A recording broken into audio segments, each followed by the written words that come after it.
what do all of these things have in common? That was the hard one. Yes, light. You guys are so good. But you were able to come up with at least one and probably numerous other ways that you might use one of the things that you have in front of you. One of the things, when I was reading through over the course of the last couple weeks and looking at light, I was going to look it up and try and find out how many times we talk about light in the Bible, but I have to be honest, I didn't even look. But it's a lot.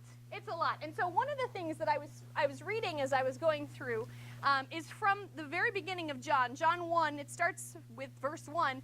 We'll get to the light part a little bit later, but take a listen. In the beginning was the Word, and the Word was with God, and the Word was God. He was with God in the beginning, and through Him all things were made. Without Him nothing was made that has been made. And in Him was life, and that life was the light of men. The light shines in darkness, but the darkness has not understood it. Ever look at something and not understand it? Not get it? Not know what it's for? Not know what it's about? Not know why it's there? It happens to me, I'll admit that.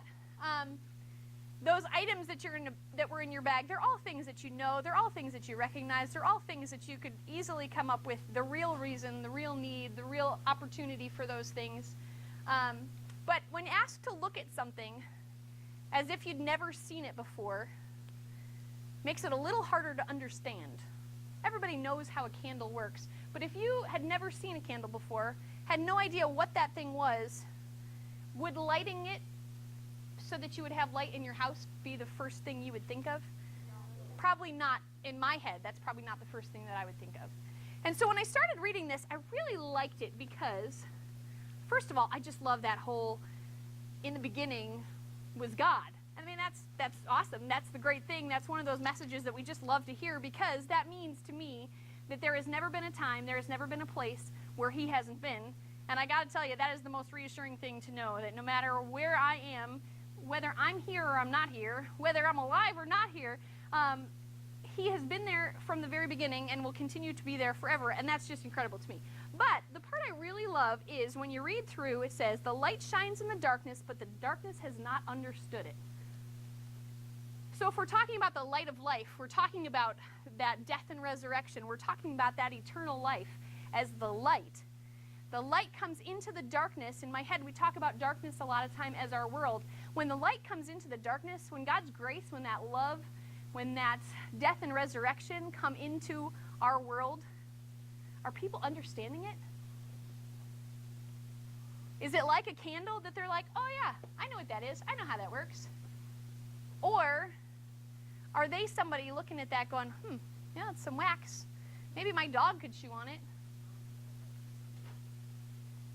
So that's kind of my poser question to you today. We are called to be lights in the world, right? We're called to be there to share the gospel, to be able to share that message that we know about, that faith that we have, so that when people do hear it, when people hear the light, when people hear the message, when they hear the gospel, they don't think it's a dog toy. They see the candle. They see the light. And I just think that's so cool that we have that opportunity. And so today, as you go through, you're going to be serving a little bit this morning. You're going to be working on some work projects. I have to admit, I love it because we get a lot done. But I also love it because this is a time when a lot of your leaders, a lot of other people, our office staff, people who don't even see you here, see the light that you're shining because of your time here. And I think that that is pretty cool, that we have an opportunity to spread that light, not just among ourselves while we're here, but the fact that light continues. Light shines further and further, and we're going to talk a little bit about that tonight. But we also want to make sure that we have opportunity to teach other people about what that light is, so that when they look at that candle, they know that that light is God's love, that that light is God's grace, that that light is our eternal life, and the eternal life that they can have too. And so as you go from this place, think about the way that you work with, spend time with, share with the people around you.